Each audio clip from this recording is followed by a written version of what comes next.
Centenas de homens com a cabeça raspada, de cueca branca, tatuagens cobrindo o corpo inteiro, mãos amarradas, enfileirados em silêncio absoluto. Guardas armados dos dois lados. Câmeras registrando cada segundo. Esses homens estão sendo levados para CICOT, o Centro de Confinamento do Terrorismo, a maior prisão das Américas, construída especificamente para recebê-los. Em um único ano, 70 mil pessoas foram presas em El Salvador, aproximadamente 2% de toda a população adulta do país. Mas o que as câmeras das prisões não mostraram, o que ficou escondido dentro das casas invadidas, nos fundos dos quarteirões controlados pelas gangues, nos altares encontrados durante as operações, é o que vai fazer você entender por que Nayib Bukele disse ao Congresso americano que a guerra que travou em El Salvador não era apenas uma guerra contra criminosos. Era uma guerra espiritual.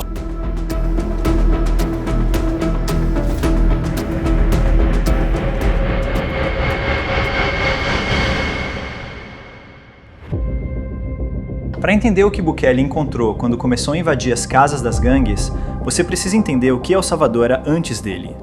Em 2015, El Salvador foi declarado oficialmente o país não em guerra mais perigoso do mundo. A taxa de homicídio chegou a 106 mortes violentas por cada 100 mil habitantes. Naquele ano, 6.656 pessoas foram assassinadas, em um país do tamanho do estado de Sergipe. Mas os números frios não contam a história completa. As gangues, principalmente a MS-13, conhecida como Mara Salvatrucha, e o Bairro 18, não controlavam apenas as ruas, controlavam a vida inteira das pessoas. Comerciantes pagavam extorsão mensal para não serem mortos. O transporte público pagava entre 15 e 20 milhões de dólares por ano às gangues para que os ônibus pudessem circular. Se sua família era vítima de um crime, você não delatava, porque a delação significava que sua esposa seria estuprada, sua filha seria sequestrada ou você seria morto. Não havia escapatória. Não havia proteção. Não havia Estado. As gangues de El Salvador haviam nascido, ironicamente, nos Estados Unidos. Nos anos 70 e 80, a violenta guerra civil de El Salvador forçou dezenas de milhares de salvadorenhos a emigrar. A maioria foi parar em bairros pobres e perigosos de Los Angeles, Washington D.C. e Houston. Lá, para sobreviver, formaram gangues. A MS-13 nasceu nas ruas de Los Angeles. O Bairro 18 foi fundado por mexicanos, mas absorveu milhares de salvadorenhos. Quando o governo americano começou a deportar esses membros de gangues em massa, cerca de 4 mil entre 1989 e 1994, eles voltaram para El Salvador. Mas voltaram diferentes, mais organizados, mais violentos, com uma estrutura e uma ideologia que o país jamais havia visto. E os governos que se sucederam em El Salvador nas décadas seguintes não souberam, ou não quiseram, enfrentá-los. Preferiam fazer acordos secretos, negociar tréguas temporárias e fingir que o problema estava sob controle. Não estava. Em 2012, em um pequeno município chamado Nuevo Cuscatlán, a poucos quilômetros de San Salvador, um jovem de 30 anos foi eleito prefeito. Seu nome era Nayib Bukele. Filho de um empresário palestino-salvadorenho, Bukele era diferente de tudo que El Salvador havia visto na política. Jovem, direto, sem o ranço dos dois partidos que haviam se revezado no poder por décadas e que a população associava diretamente à corrupção e à incompetência. Em Nuevo Cuscatlán, Bukele fez algo que parecia impossível. Transformou o município em um dos mais seguros do país. Abriu a primeira clínica 24 horas, erradicou o analfabetismo, investiu em infraestrutura e cortou drasticamente a taxa de criminalidade local. O sucesso o catapultou para a prefeitura de San Salvador em 2015, e o sucesso na capital o catapultou para a presidência em 2019. Com apenas 37 anos, Bukele ganhou as eleições presidenciais com 53% dos votos, mais do que o dobro do segundo colocado. O povo de El Salvador estava desesperado por uma mudança real, e Bukele prometeu exatamente isso: acabar com as gangues. 20 dias após assumir a presidência, ele lançou o Plano de Controle Territorial. A guerra havia começado.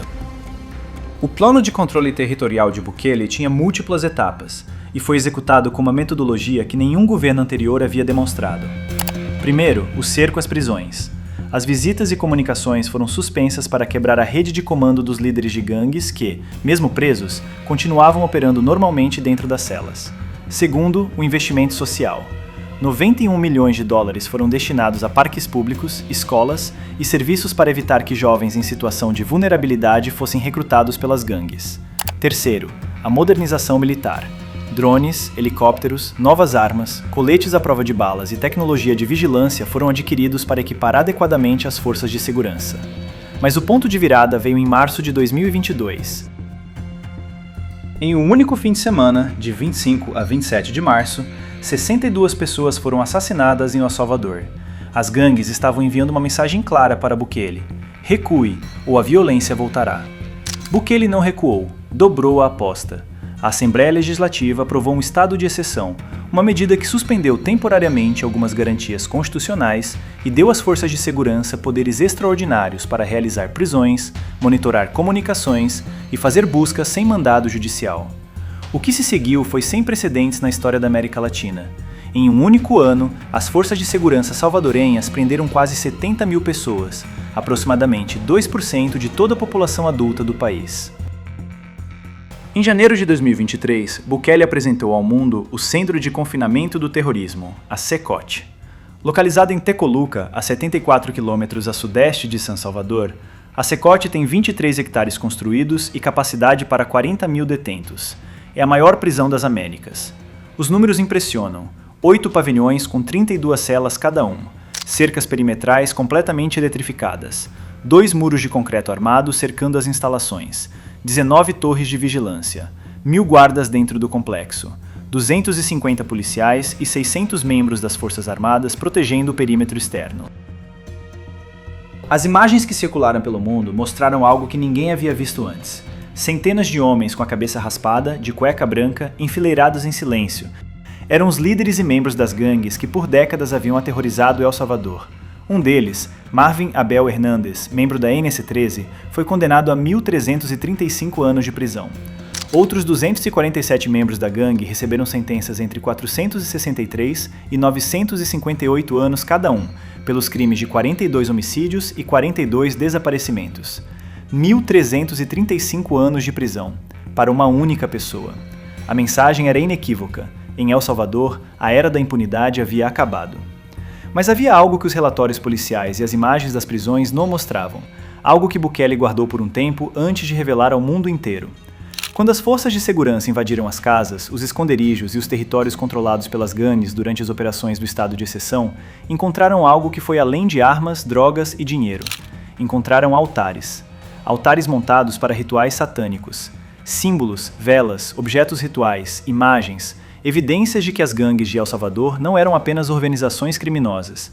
Eram, segundo o próprio Bukele, organizações com uma dimensão espiritual sombria.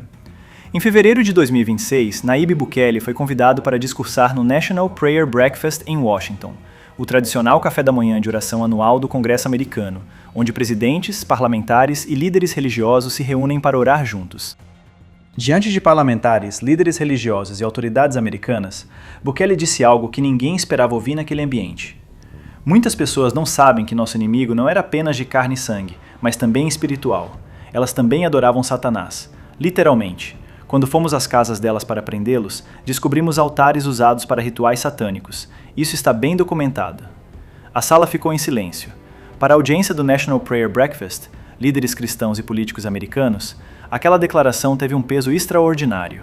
Bukele não estava apenas descrevendo uma operação policial, estava descrevendo uma guerra espiritual, e estava descrevendo-a para uma das audiências mais influentes dos Estados Unidos.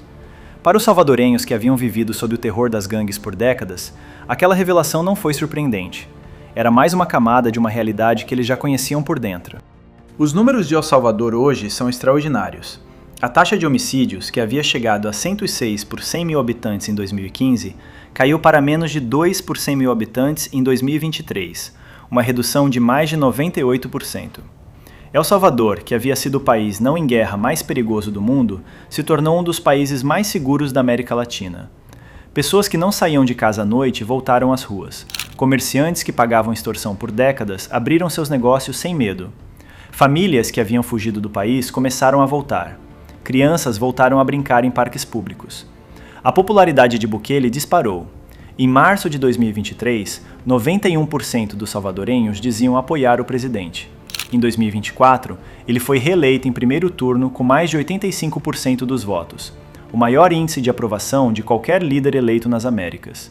Mas o debate internacional sobre seus métodos continua. Organizações de direitos humanos apontam que, entre os 70 mil presos, há inocentes. Há também denúncias de condições inadequadas nas prisões, violações de garantias processuais e concentração excessiva de poder nas mãos do presidente. O debate sobre seus métodos continuará. As questões sobre os inocentes presos, sobre a concentração de poder e sobre o futuro democrático de El Salvador são legítimas e importantes. Mas uma coisa é inegável: Nayib Bukele conseguiu o que todo mundo dizia ser impossível, e o fez de uma forma que o mundo inteiro está tentando entender, e que muitos países estão tentando copiar. Se você gostou do vídeo, deixe o like e escreva de onde você está assistindo. Até o próximo vídeo.